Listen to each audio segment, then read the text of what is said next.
This is Dr. Charles Parker, and you're listening to Core Brain Journal. It's the place where I connect both fresh discoveries and interesting different perspectives from advanced mind science with the realities of real people and everyday life down on Main Street.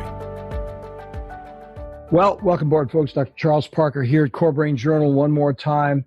And we have a very interesting guest today that's going to take us in a place that is really intuitively resides within all of us, and we know about it, but in a way we don't really quite talk about it and really haven't identified it, and very frequently don't embrace it fully.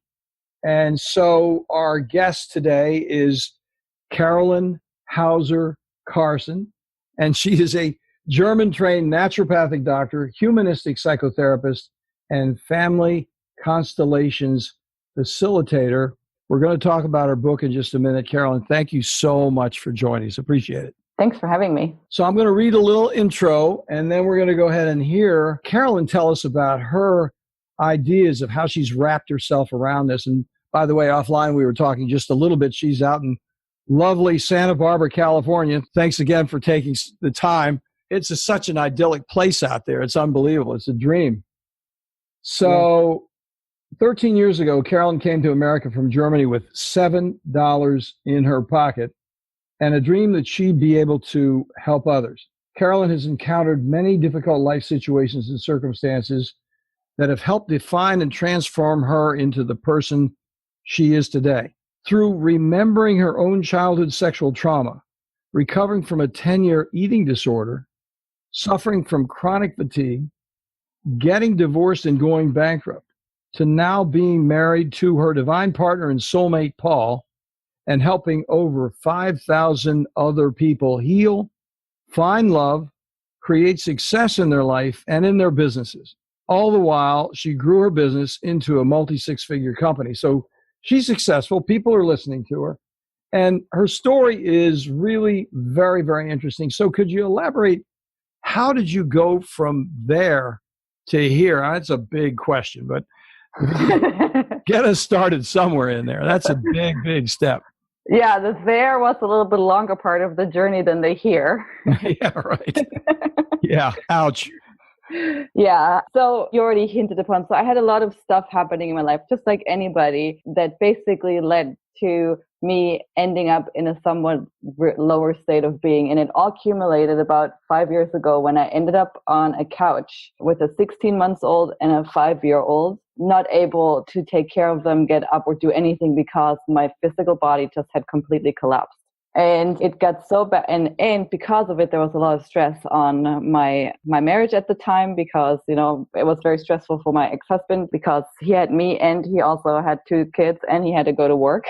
And so one evening he came home and I remember just pleading with him and trying to tell him that I couldn't do this by myself anymore. I couldn't watch the kids and have no energy and I needed help. And he didn't mean anything negative. He just said to me, well, you wanted to be a mother, right? And when, you know, he's like, a typical guy reaction. Yeah. It's all your fault. I really don't have anything to do with this. Yeah.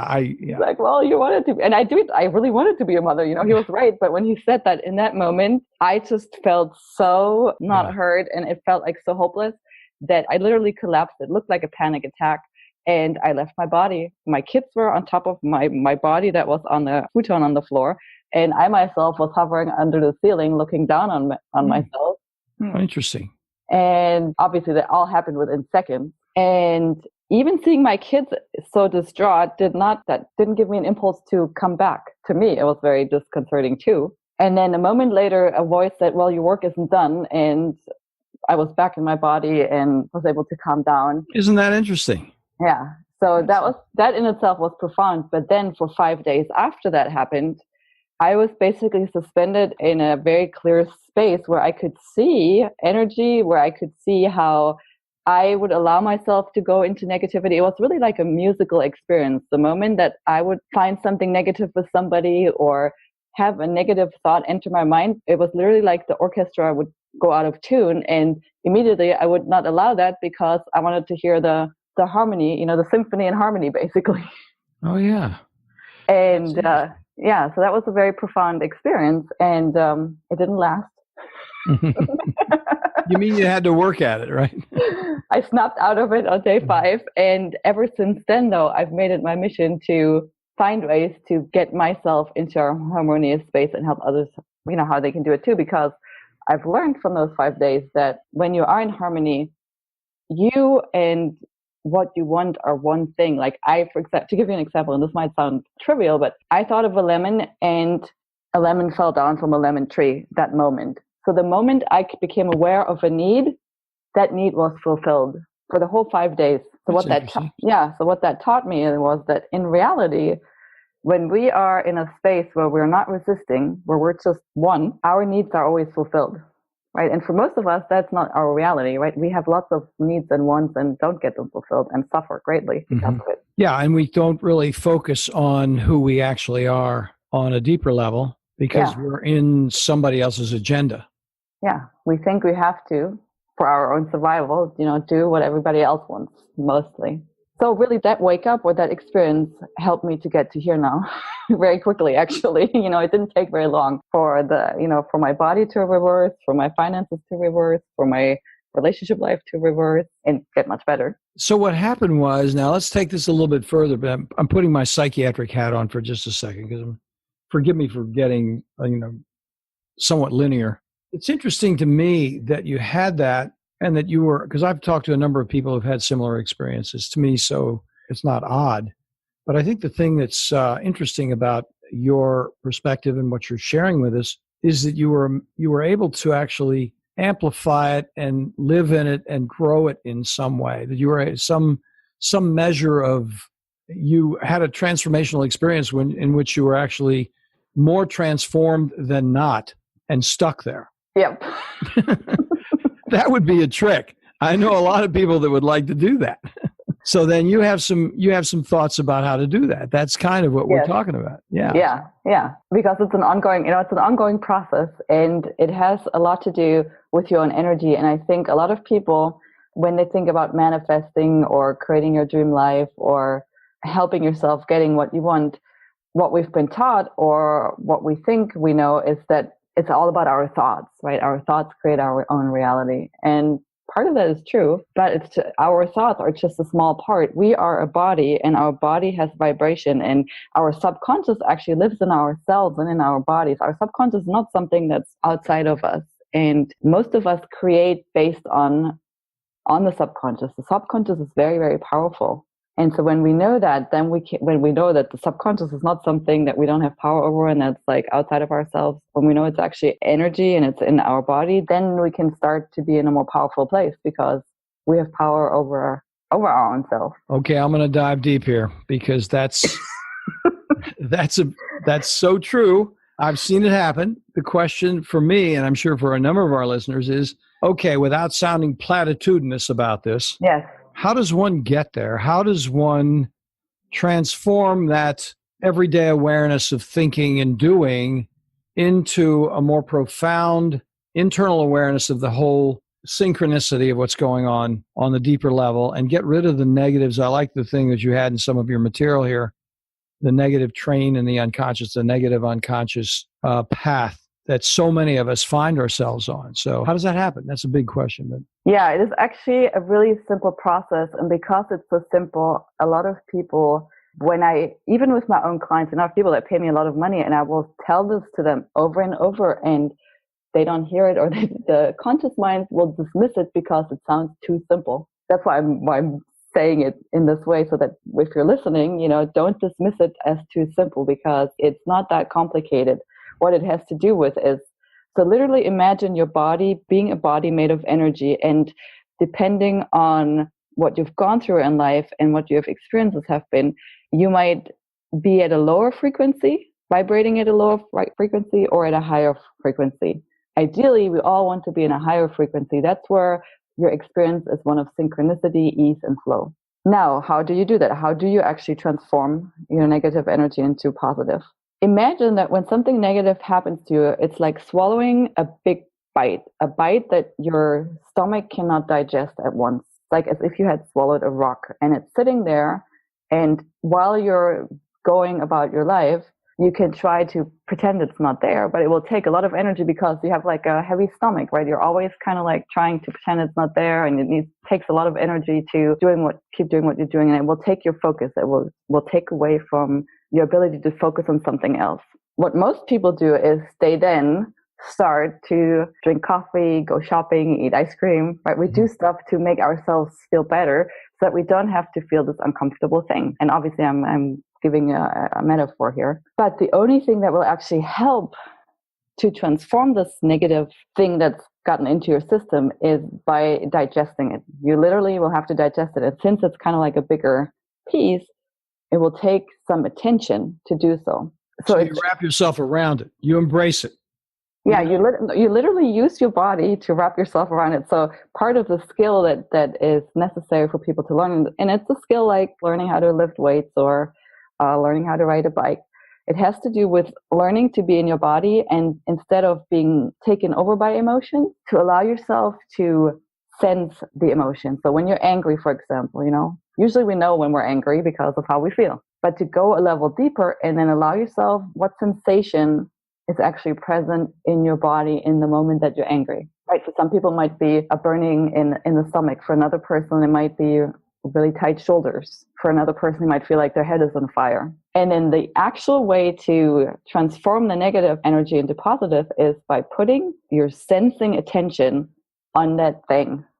Whether it's the heat in your head, the burning in your stomach, to allow yourself to feel it through its way through. And once you do that, when you put your attention on the physical sensation, that attention helps to transform it, and the thing will start shifting and moving around. And not too long, it usually takes, 3 to 5 minutes really. You will experience a sense of heat leaving your body, and all of a sudden you're like at peace.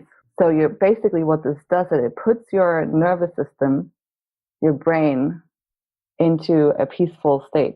And when that happens, then you're capable of accessing all of who you are in terms from a brain perspective. Well, so it sounds like what happens is by actually connecting with it so vigorously that your internal power, I don't know, I haven't talked with anybody about this before, so I'm just talking with you about it. Mm-hmm. I'm an innocent. Perfect. So it sounds like what happens is when you do that, and you get tight with it, your internal power, your power of who you are as a human being, actually beats it because you actually fully address it, as opposed to moving around it and dancing around and giving it the power to modify your life. You actually diminish the power by using I'm saying power advisedly. I don't know what's actually happening there. Yeah, sometimes I give people also the image of like, imagine this negative energy being an ice block. And your attention is warmth, right? So by your attention, you literally transform it. You turn this ice block into water, and then the water can become part of you and just be who you are and doesn't block you anymore. Right? That's a better picture. That's a great metaphor. That makes a lot of sense. Now, do you do that, Carolin, with meditation? Do you have a specific technique that you apply in terms of process, or is it really just a thinking process? It's not a thinking process. It's very much a feeling and sensing process. Okay. So you really want to stay out of like thinking. You can facilitate yourself. You can like, okay, where is it moving now? And let me stay here and let me not go into my head. So you can use your mind to facilitate yourself, but you really want to be in the experience of what does this feel like. And ideally, you do this all throughout your day. A good time is to do it in the morning when we wake up, because most of us don't wake up super chipper. My husband is an exception. He's one of the few people that just wakes up and is like, hey, I am not that person. He's ready to go. Yeah. And so, most people wake up grumpy, and what do? They grab for the coffee, right? So instead of doing that, you can even do this in bed before you get up. So do a scan on your body, how you feel, and allow yourself to just feel completely how you're feeling. And then throughout your day, when you have breaks, to check in with yourself and feel like, am I feeling completely at ease right now, or is there something that's nagging? And then also, obviously, when there's obvious triggers, let's say somebody said something, or you're getting an email, or things you're in line and you start getting aggravated. Whenever you feel less than balanced and calm and happy, it's a good time to, instead of like getting all aggravated and verbal or feeling depressed and starting to cry, just sit and allow yourself to feel. So it sounds like there were two things. I did mention thinking unwittingly because, and I'm glad you could elaborate on it, but it sounds like me being a mind guy and thinking about mind activity, I was really trying to say, what is the process? So then you elaborated on what the process is. And the process is, tell me if I'm right or wrong on this one.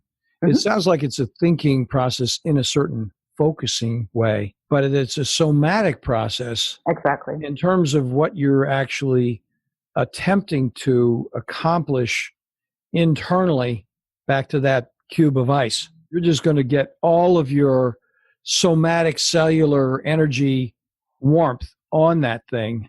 Exactly. But there's no necessary breathing or whatever. The only reason I'm on all that is because of the meditation. So there's no other technique. And that's the deceptive simplicity of it. Yes. Well, that's wild. That is definitely wild. I mean, I haven't heard about that before. Yeah, it is literally an alchemical process. Like it will turn negativity into positivity, right? And so and I've done this now for 4 years, continuously throughout my day. So my life looks just because of this. And obviously, when you're starting to become more high vibrational, other people with other tools and the things that you need in order to progress will come your way, right? So I don't want to say this is the only thing I did because I've hired lots of mentors and done lots of different work. But in terms of the thing that I've done for myself, this is what I do for myself. And this is what I think is responsible for me having all the other tools and, being able to have what I need when I need it. So this whole flow concept is what your website is about, women in the flow. And then, as we've had other people talk about this, we've interviewed them, and it's been so interesting because you're actually taking it to an even more explicit level than what they were talking about, because it's not so vague. It has more of a specifically identifying the objective. I want to see what that is the thing that you're working on. And then there is a simple technique in that you get with it as opposed to denying it or dancing around it, because some of the tactics that others have talked about are in the direction of, hey, you just keep going on. And then that is from what you're saying, a denial problem because the person's then dancing around it. And then it's haunting them in the background. Yeah, it takes a lot of energy to suppress and repress. And, the older you get, the less you can do it. That's an energy thing, right? Yeah. That's why you have less and less energy the older you get, because you have so much more stuff that needs to be repressed. So this is also rejuvenation. When you do this, you'll get much younger, because we are all jealous of children, right? And how much energy they have. It's because they don't suppress that much stuff. That's amazing.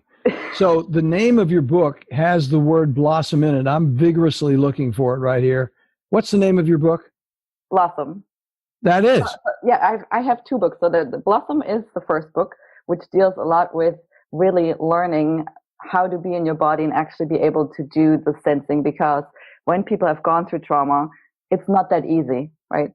It's easy for you and I maybe to do now when somebody says this, but if somebody has been out of their body because something happened, it's not that easy. And so Blossom is really a 7-step journey that helps people to get familiar with having a body, being in the body, and so forth.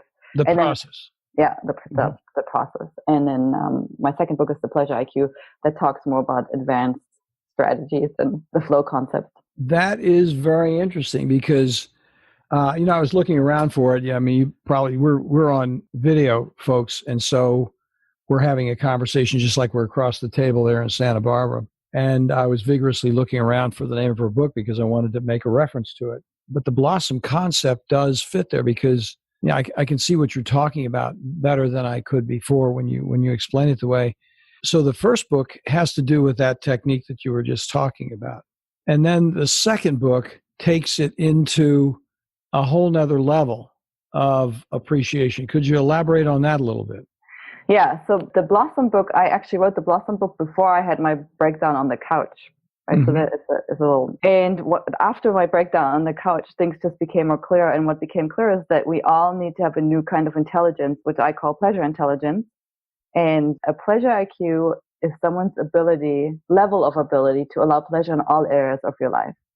Meaning that you are really allowing yourself and you're not being in resistance. And when we do that, then we can really have everything that we that feels right to us. It doesn't work when it's egotistical goals, but anything that's in alignment with with you and who you are, you'll be able to have, because you will know how to align yourself and be in a vibrational match with it. So helping people have a pleasure IQ or be aware of this has a lot to do with helping them remove all the blocks that they have in terms of allowing themselves to say yes to the things that are right for them. You touched on this before. A lot of people do stuff because they think they have to keep their jobs or to keep their wives or to keep their parents happy or whatnot, right? A lot of us, I mean, me included, that's why I ended up on the couch, have been leading our lives based on what all the other people want instead of like what's true for me and what's right for me, and trusting that if I follow that, I can't go wrong. So there's a practice, and the practice is doing it every day. So how do you help people? This is going to be a somewhat inane question, but having not experienced it. So a person comes to you as a therapist in this regard. So, and they have these blockages. So what is the therapeutic adventure with you like for a person such as myself, an uninformed person who has some ideas and some understanding of these things from a somewhat distant point of view? How do you actually help them get where they're going? What's the process like? Yeah, so I have different tools. One of them is a process called family constellations, which I'm a facilitator. And what first of all, family constellations saved my life because it was the tool that helped me beat the eating disorders. And when you have an eating disorder, any kind of addiction for over 10 years, your chances of recovery are at 5%. That's at least the statistics that I know. So that's what I was facing. And I had tried everything, and all I wanted was just be able to have a relationship and have children. And I was in my early 20s when I finally overcame the eating disorders. And at that point, even having something normal like that seemed very out of reach because my prognosis was that I wouldn't live till 30. So I was really... You were stuck. I was stuck, very stuck. Oh my God. And luckily my mom never gave up on me and found all kinds of different modalities, and family constellations was one of them. And she took me to a weekend and I went through the process, and within 6 months I had beaten the eating disorder. Really? Yeah. So it's a very effective tool that makes the reason why you're stuck or why you're going through what you're going through visible, and will also help to resolve it. To describe it in a very well, let me tease that apart a little bit more, if you don't mind, because what would they have a person do? If you could give me a little bit of an example, or us a little bit. Yeah. So traditionally, it's done in a group format, and so basically, I'm just going to describe what they did with me. I went there. It was a group of strangers. There were maybe 20 people. Everybody had an issue, from like physical issues to relationship issues to issues like I had. And when it became my turn, they had me basically state my issue, and then they had me pick people from the group to represent different things, like the eating disorder, my parents, and I think my siblings. So I picked about 6 people from the circle that knew nothing about me other than that I was battling this eating disorder and that I really wanted to heal. And then I took these people and put them into different spaces in the circle that we were sitting in. So I constellated them. That's why it's called constellations, because you literally take people and you constellate them. And then the facilitators basically would interview them and ask them how they would feel about each other and what was going on. And what I know now is that there is a field that we can all connect to that knows everything and that everybody can tap into. So these strangers knew stuff about me and my family dynamics, that were hidden from me because I was too close to it, right? Like my subconscious was keeping me from actually knowing these things, but because these strangers are not me, they had no problem tapping into what the dynamic and the truth really was. And then you can see it outside of yourself. And with that, your mirror neurons then rewire your entire brain and things become completely clear. And in my case, what the constellation revealed was that the eating disorder actually had kept me alive all this time, because if I had something to do. Otherwise, I would have probably killed myself. So that was like, wow, here I was struggling and fighting this thing. And in reality, it's the thing that's been keeping me alive. That is very, very interesting. So, and that's an interesting process. I haven't heard anybody talk about that before. Yeah. So the individuals that you picked somehow connected with what was actually going on within you. In my field, basically, yeah. And yeah. That is very interesting. That is very, very interesting because, that's heavy. I mean, so that's one of my secret weapons, because so I've been doing this for 20 years now, and I'm also through the process I've really honed my intuitive skills, I would say, And so it's very easy for me now to see where people are holding themselves back and what they have to shift. Yeah, where they need to go. Yeah. So then the next question in that whole thing is, the very first thought I had is, okay, what does she know about me? I'll put that aside for a moment. I'm not a clairvoyant. I mean, I might be, but I'm not using it in that way. It's funny because it's interesting when you talk to a person with those skills, and I'm sure people think that way about me because I'm a psychiatrist. What's he thinking about me? But that's an interesting way that you talk about it. So is that a weekend event, or is that a series of events on evenings, or how does all that happen? So traditionally, a lot of people would do weekend workshops. I have now developed a way where I don't need a group. I can do it by myself with one person. I have clients all over the world. I work over the phone. I usually work in like longer containers with people where this is just a part of what we do. And then I help them stay on track, and I help them put a plan together based on what's really right and true for them. I teach some skills, right? The skill of allowing yourself to know what's right for you requires you learning how to listen to your intuition. It requires you to learn about boundaries, and it requires you to learn how you can let go of guilt and shame. A lot of the time we don't allow ourselves to have what we want because we have too much shame and guilt. So that's a big part. And then a big part around the energy management is really working with your feminine and masculine energy. And that has a lot to do with how you relate in your intimate relationships. So there's different facets to it. So there's teaching, an aspect of teaching, and an aspect of mentoring, and then an aspect of really doing energy work with people. And I do that usually in longer containers. So I don't just do one-off sessions with people, right? They either are in a program that I do over the phone with them. They're in groups. I do it in a retreat format also, where people come for like 4 or 5 days. Well, when you said longer container, is that what you were talking about, a retreat? A retreat, or somebody works with me for like 6 months, let's say, and we meet, on the phone every week, for example. And I help them, get from stuck to actually having the thing in their life. It doesn't happen overnight. Yeah. So you have a system of diminishing the impediments and dealing with the negativity. Yeah.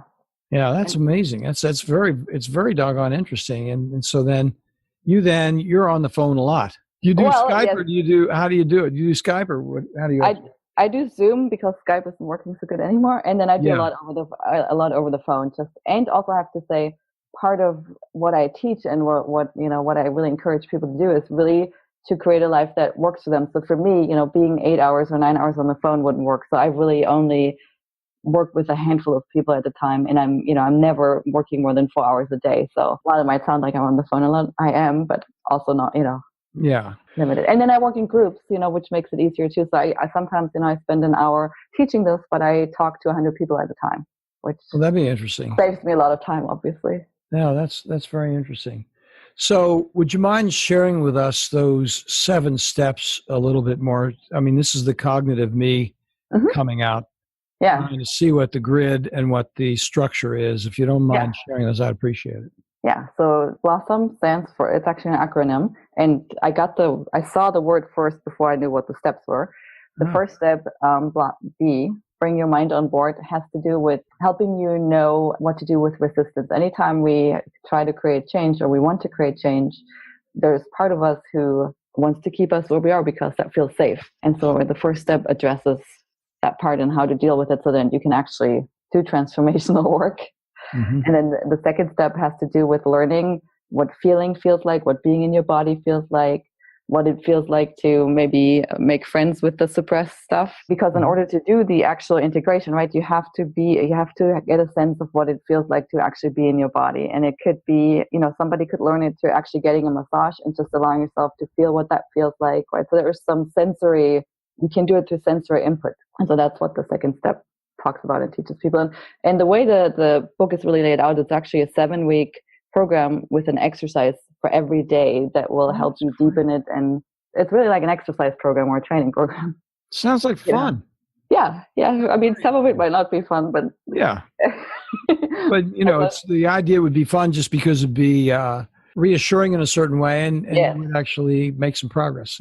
Yeah, and I have supplemental meditations and things that people can download. So it's you feel like I'm there with you if you want that experience. And then the third step is about learning how to hear your intuition and what your intuition sounds like, because in order to have what you want, it's really important to to know that, because your intuition is the voice that will always lead you to your greatest good, basically. And a lot of people have trouble, knowing what their intuition really, what that sounds like. And again, it's about like being in your body and feeling it more than hearing, actually.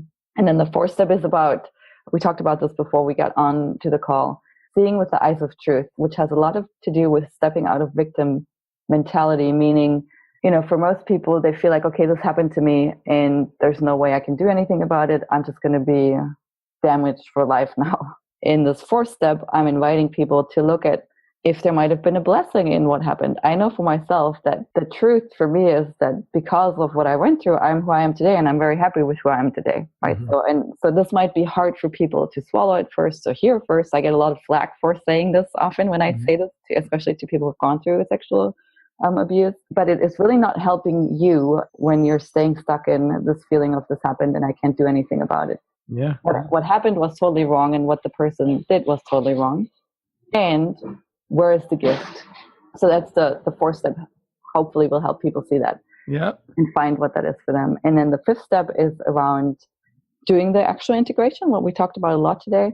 And the fifth step is owning all of who you are, learning about the feminine and the masculine energy streams that from the family constellation, I've learned that, we come from both these streams, and to get in a harmonious state within ourselves, we need to learn to identify them, and we need to learn to use them, be in them, play with them, and also have peace with them.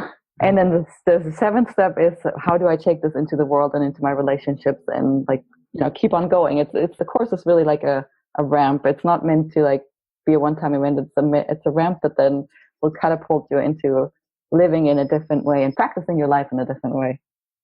Yeah, that's where I was going with where you were going. It's a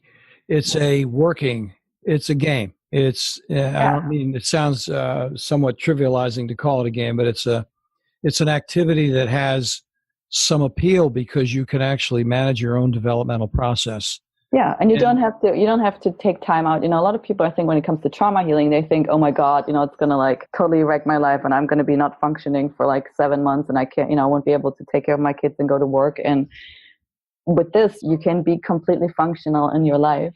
This is terribly interesting. I mean, this is very, very cool. I'm telling you. You have to understand, I'm a recovering psychoanalyst, okay? So yeah, that's why it means a lot for me, too. You wind up you spend so many years chasing the unconscious in other ways, and then you come into this entirely interesting way. Well, how did that whole constellation process, that whole family, who developed that? Where did that come from? It's a man named Bert Hellinger, and the story that I know is that he was a minister and he also was a psychotherapist, and he went on a missionary trip to, I think, somewhere in Africa. So the story goes that he observed the Zulu tribe, and he saw that when somebody was sick in that tribe, or when somebody did something that we would deem criminal, something that we don't approve of, instead of singling that person out, so instead of working with the one sick person or the one person who did something wrong, they would all come together as a tribe and work through it together. And he saw tremendous healing and results when they did that. And then he had already studied with Virginia Satir, mm-hmm. and put it together somehow. And then when he came back to Germany, there were a lot of young men committing suicide for no reason. And they started doing this work and realized that it was all because they were the grandchildren of Nazis, and they were trying to bring balance back to the system by killing themselves, basically. And so it became very, very popular in Germany very quickly in the aftermath of so he started to become popular in the 90s, I think. And so in Germany, it's very well known and very popular for that reason. And it's in other countries around the world. And since I've been here, in the US for 14 years. In the beginning, nobody knew of it, and now almost every third or fourth person that I talk to, they'll have heard it or done it. Or that's because you're in California. Yeah. This is the East Coast. Nobody knows what you're talking about. It's a good reason to be on a program like this. Diversity of opinion going on.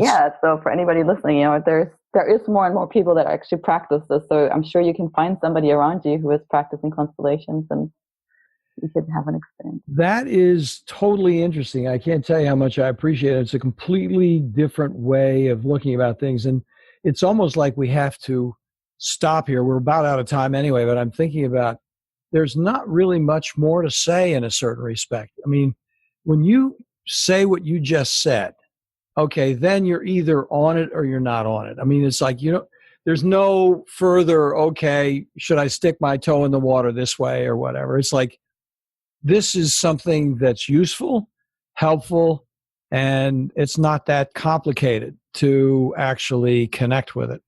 And so that if that's true, then you're either with it or you're just going to call it snake oil, move on down the road, and live your life in that other way, and either that or you can go in and really work at transforming yourself and actually have this internal edification process is really so interesting, because myself and I think so many of us have thought about how can we learn, how can we take something from our life experiences and grow from it. And this is a unique way of thinking about that, because our life experiences, one thing I've always said is that we learn from pain. The biggest teacher. Yeah. The biggest teacher in my life has been pain. And I think it's true for everybody. Either you wake up with the pain and you reconceptualize what you're going to do with it, or you live with the pain. You're going to go ahead, okay, this is going to be part of my life and it's going to drag me down. It's the negative unconscious, I guess, what you're talking about. But pain is a potential lesson. It doesn't mean that people get the lesson. But we've tried to do is, in my practice, is help a person recognize the utility of pain, that you really, and I see so many people who don't learn anything unless they accept the pain in the situation instead of saying, hey, that doesn't bother me, it's no big deal. But once they actually say, that's painful, how can I? But you put another much deeper level on the understanding of it, which I truly appreciate. I know the people who are listening are going to very much appreciate this entire thing. So how can people get in touch with you? Let's talk about that. Best way is to go to womenintheflow.com. There is a link to a free Facebook group that's also womenintheflow.com. That's a really great way. I'm on Facebook. Interaction with me, it's very easy to find me there. And then the book and all my different ways that people can work with me are listed on the website. That's womenintheflow.com. And men are welcome also. I just want to say that. Yeah. I mean, the thing is, it looks like women, I think the traditional role of women has been to be the victim, and the traditional role of guys has been to be the Lone Ranger. Yeah. The point that I have made repeatedly since I got onto this in 92 was that men who are doing the Lone Ranger actually are taking a counter position too. And they're victims too. Yeah. I said that to a drug addict one time. I said, the truth of the matter is you're looking like a Lone Ranger, but you're truly a helpless victim from within. He was going to prison for a 3-state heroin operation, but he was a very bright guy and a very cool guy, and he got what I was talking about. And it was an interesting conversation. I mean, I'm saying it rather briefly, but that's kind of what the thrust of it was. But anyway, thank you so much. And, I'm going to say your name one more time, Carolin Hauser Carson. Thank you so much for coming on board. We really appreciate it. It's been very edifying. And we're going to have this up. It'll probably be up in about 3 or 4 weeks, something like that. Perfect. Thank you so much. You have a good day. You too. Thanks for listening to Core Brain Journal. We're working every day behind the scenes to bring you reports that connect research benches with those street trenches. Here we share the complexity of mind science because, as you know, details really do matter. One of the most pervasive, misunderstood challenges is how commonplace medications, like those written for ADHD, are used so regularly without clear guidelines. If you think you'd like more specifics, take a minute to download my 2-page PDF packed with video links and references on the absolute essentials of how to start ADHD medications. They're easily available at corebrainjournal.com/start. Thanks for listening. Do connect and stay tuned. Together we can make a difference.